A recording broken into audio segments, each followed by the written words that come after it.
about you guys, but 90% humidity feels pretty awful. And with that, frizzy and unmanageable hair can begin to feel like a daily battle. However, a keratin treatment can dramatically reduce frizz, increase shine, shorten your styling time, improve color longevity, as well as make your hair just easier to deal with. Now, keratin treatments are commonly misunderstood. So in this video, I'm gonna cover keratin treatments from what they are, what to expect, as well as how to decide if one is right for you. All right, so let's first talk about what a keratin treatment even is. So keratin is the protein that is found in your hair, skin, and nails. And a keratin treatment is a professional smoothing service that is designed to reduce frizz and improve your hair's manageability. It does this by replenishing some of that lost protein to make the hair look and feel stronger. All right, now let's talk about whether they're good or bad for your hair, because there's a lot of conflicting advice out there. And so the short answer is that keratin treatments are beneficial for most hair types. All right, so let's first cover the good. Keratin treatments reduce frizz by smoothing down the outer layer of your hair, which in turn adds shine because smooth hair reflects light more evenly. They also make the hair easier to manage because tangles and frizz are reduced, which reduces your styling time. You usually need to use fewer products as well as less heat styling. They also help the hair resist humidity because when the cuticle is sealed, hair absorbs less moisture from the air. And when that cuticle is sealed, it helps hair hold on to color better because it's harder for the color molecules to escape. All right, now let's talk about the bad, or when keratin treatments can cause problems. And the first is by protein overload. If they're done too frequently, protein can build up on the hair and can actually cause breakage. So keratin treatments shouldn't be done any sooner than 3 to 5 months.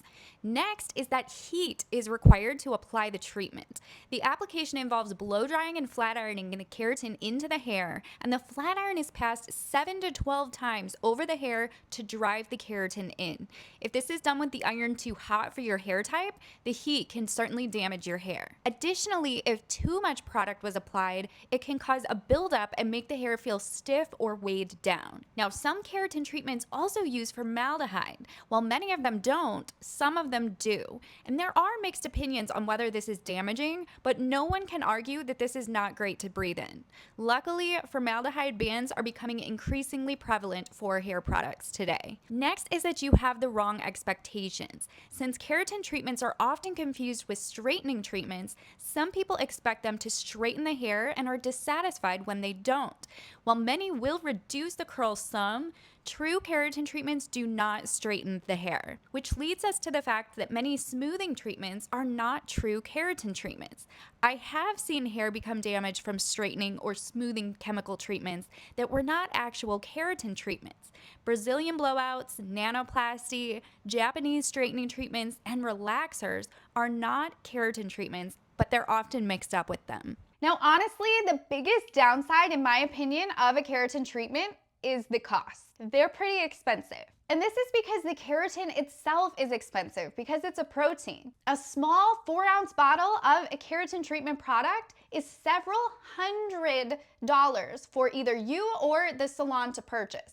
Additionally, these services typically take at least 3 hours to apply. So to get it done in the salon, you're looking at around $150 to $800. This is based on your location, the brand used, and your stylist's hourly rate. Now, if you want to try to do this yourself, I'm going to link in the description to the brand that I personally recommend, which is Keratin Complex. This brand does not contain formaldehyde and it will not straighten the hair. There are some places you can find it online without a license. I'll put a few links below.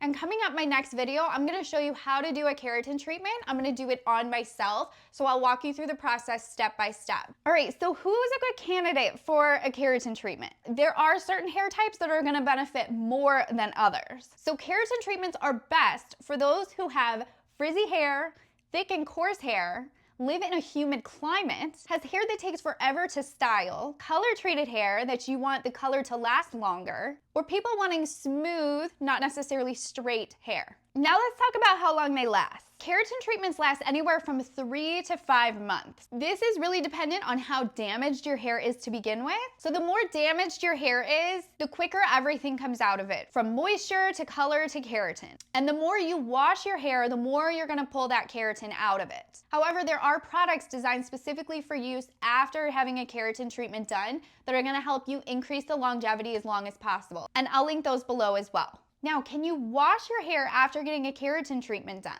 And the answer is yes, but oftentimes you have to wait 48 hours. You'll always want to follow the aftercare instructions from the brand of the keratin treatment you're using. Some brands say that you can wash it right away, while others have a pretty strict rule of not only not washing your hair for 48 hours, but also keeping it pretty straight. So this means if you get like a little kink in your hair like this, you would want to flat iron that out.